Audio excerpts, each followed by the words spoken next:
And I thought that it might be it. The doctors called the family all together. They told us he would not survive the night. If he survived, it would only be a couple more days. He was scared to death. He would not let me leave that ICU room. Okay?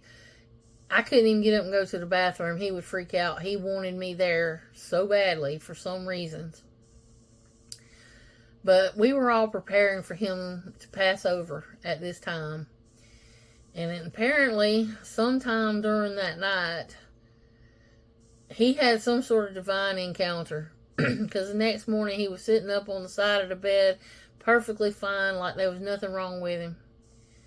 The Lord stepped in and was giving him another chance to make things right with his family.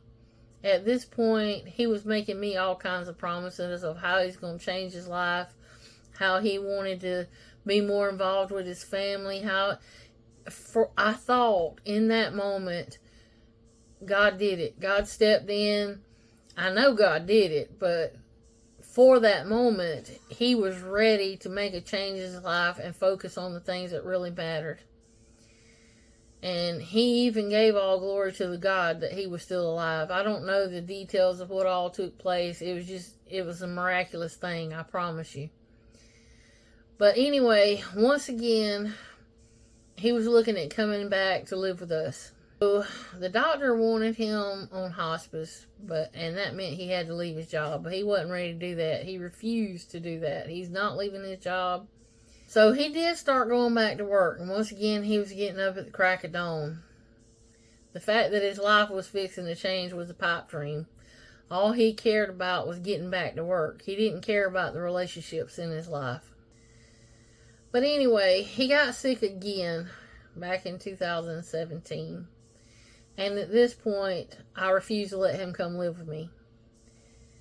He did end up having no choice but to quit his job at this point in time. His body had just gotten so weak that he had no choice. He had to quit. In 2020, my father had a massive stroke. And he was put in the hospital. And this was at the height of COVID. And so, due to all the hospital regulations at that time, no one was allowed to go see him in the ICU. He was all alone. He never woke up. He died alone. And a lot of people may not fully understand this, but I had mourned the loss of my father years before he passed. I knew he was sick, but I had mourned the loss of our relationship. The fact that when I was little, we were pretty close. And that somehow through the years, it just fell apart. So, I did carry some wounds. I carried some sadness. I didn't really have any regrets because when he was sick, I did everything I could on my part to try to heal the relationship and to make things right. I tried to be respectful in every way I could. I don't know if he fully repented. I don't know what his relationship with the Lord was at the time he passed. I don't know if he made peace with God or not. And I guess I won't know until the day comes when I pass over. I guess the biggest message that I learned from this is don't waste second chances, okay? You can't force somebody else to do anything. My motto, the only person I can change or control is me. Okay?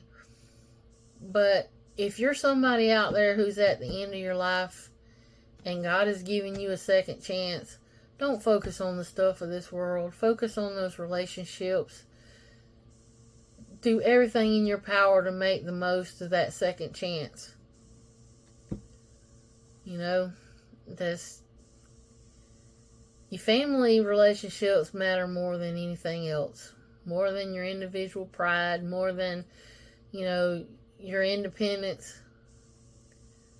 My father could have had more love in those last days than he'd ever known in his life from his 5, 6, 7, 8, 10 grandchildren. But he spent all that time fighting us.